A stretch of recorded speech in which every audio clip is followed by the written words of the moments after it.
প্রতিটা যুবককে যেন আল্লাহ ডাক দিয়ে বলে, যুবক গতকালকেও এক ওয়াক্ত নামাজ পড়লা না, আজও পড়তে না, আমি মালিকের একটা সেজদা দিতা না?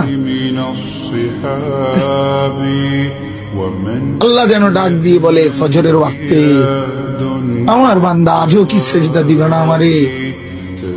আজও এভাবেই যাবে? আজকের সারাদিনও নারী দেখতে দেখতে, উলঙ্গ ছবি দেখতে দেখতে কাটাবে, সেজদা দিবা না? আমি কি তোমাকে বানাই নাই? আমি কি তোমাকে চোখ দেই নাই? আমি কি তোমাকে কান দেই নাই? আমি কি তোমাকে জবান দেই নাই? আমি কি তোমাকে দুইটা ঠোঁট দেই নাই? ইয়া আইয়ুহাল ইনসানু মা গাররাকা বিরাব্বিকাল কারীম। আল্লাহ বলে, আমার বান্দা, কে তোমাকে আমার মতো দয়ালু মনিব থেকে ভুল পথে নিয়ে গেল? কে তোমাকে পথ হারা করে দিল? আমার চাইতে আপন জন তুমি কাকে পেল?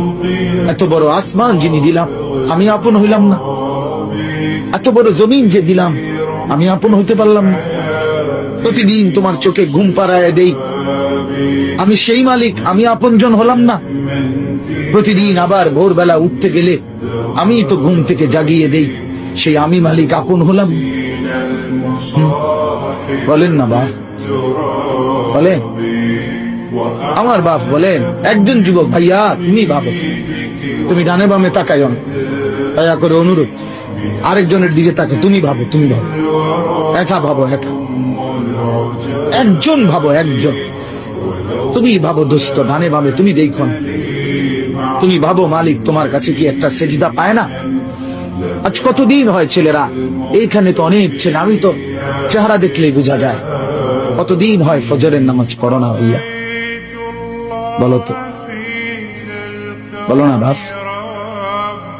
মালিকের চেনো না আজ কতদিন? আফা আমিনা আহলুল কুরা আন ইয়াতিয়াহুম বাসুনা বায়াতান ওয়া হুম নাঈমুন।